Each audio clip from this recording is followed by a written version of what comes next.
Secure 2.0 has been rolling out since 2023, but in 2026 is where a lot of the changes are really happening. So you were warned. New contribution rules, new Roth mandates, a hard plan amendment deadline of December 31st. In this video, we're going through all 5. By the end, you'll have a checklist you can take into your next plan review, and you'll know exactly what to ask your TPA before the year is out. Section 1, the Roth catch-up mandate. This one is already live. It is effective January 1st, 2026. Who it hits? People we call HPIs, highly paid individuals. These are participants who earned more than $150,000 in Box 3 W-2 FICA wages, okay, from that same employer in the prior year. Most importantly, what's the age requirement for HPIs? 50 or more. There we go. So the people born in 1976 or before. Now then, what it requires. These HPIs, these participants can only make catch-up contributions on a Roth basis. All right? There's a trap that most plans are going to fall into. If the plan does not offer Roth contributions at all, those participants can't make catch-up contributions, period. This is going to be particularly difficult for plans that are not safe harbor, where converting certain pre-tax dollar amounts below the 402G limit to catch up are required. So if you don't want a lot of refunds, safe harbor. What advisors need to check right now: which clients have HPIs making catch-up contributions, basically making more than the 402G limit in pre-tax, and whether those plans offer Roth. That's change 1, and it's already in effect. But the next one is an opportunity most advisors haven't talked to their clients about yet. It's a good opportunity. This is the enhanced super catch-up for ages 60 to 63. The standard catch-up limit for 2026 is $8,000. The enhanced limit for participants turning 60, 61, 62, or 63 this year is $11,250. That is a $3,250 difference. How to use it?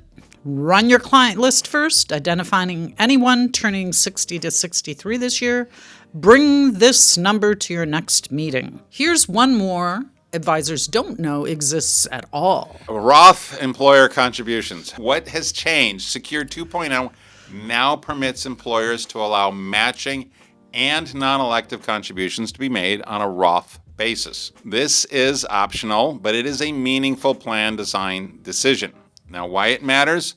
Plan sponsors and high-earning participants may have a reason to defer after-tax employer contributions, depending on their tax situation, but that's a conversation for their CPA. What most plans haven't done yet is, because the amendments are going to be done at the end of the year, is update their plan document to allow it. Plans that haven't amended don't have this option available, even if the sponsor wants it. Okay, this is true.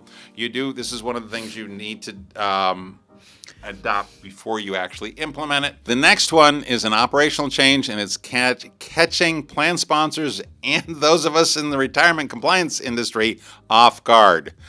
This is the paper statement mandate, and this is coming from somebody who prefers paper magazines over Kindle. So starting in 2026, defined contribution plans must provide at least one paper statement per year to every participant unless the participant has opted into electronic delivery. Most plan sponsors went fully electronic years ago, and this is back to the future and don't know this requirement changed. All right. Now then, who's responsible? It's the plan sponsor, okay? Not just record keeper. This is a plan level compliance obligation. Now then, so we've got a lot of stuff here, but this is not, the rule is going to be there, but we haven't been given final guidance. In fact, we have just submitted comments on final guidance to the appropriate federal authority, well, actually through ASPA, okay?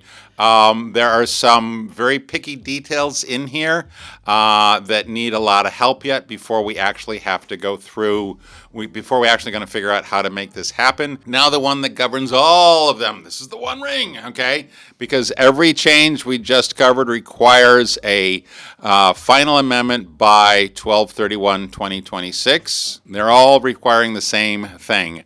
This plan amendment deadline is due December 31st, 2026. And for those of you who are reading ahead in a different book, yes, mandatory amendments and restatements start this summer, which is unrelated to the Secure 2.0 final amendments. But anyways, but this is where the puzzle comes together.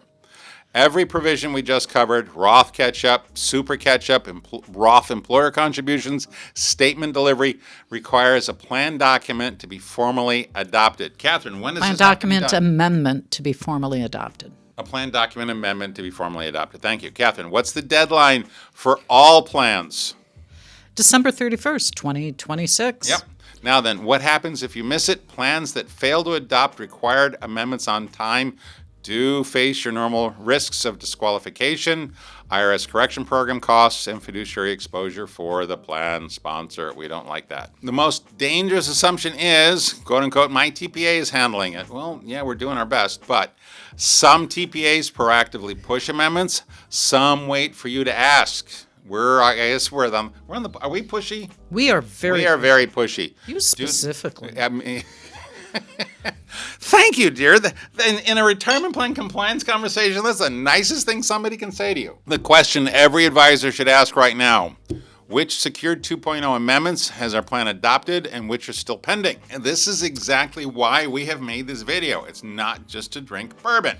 Not because these rules are complicated, they are, but because the cost of not knowing them is huge. 5-point checklist. Here's your checklist. 5 questions. Take these into your next plan review if you're an advisor or a CPA. What's number 1? So is your plan accepting Roth catch-up contributions for participants over $150,000? Just do it. Number 2, has your plan document been updated to allow the enhanced catch-up limits for participants age 60 to 63, or will it be? Number 3. Oh, has your plan adopted the option for Roth employer contributions, and does your client want it? And have a conversation with your TPA about this as well, and your record keeper. And your payroll company. And your payroll company. Number 4. Is your plan delivering at least one paper statement per year to participants who haven't opted into electronic? Or are you even aware that this is coming down the road? Once again, talk Buy to your some TPA. paper. Buy some paper. They're not going to be sending it out. Now then, Catherine, number 5, close us out. Have you confirmed with your TPA exactly which Secure 2.0 amendments have been adopted and which are still pending before December 31st?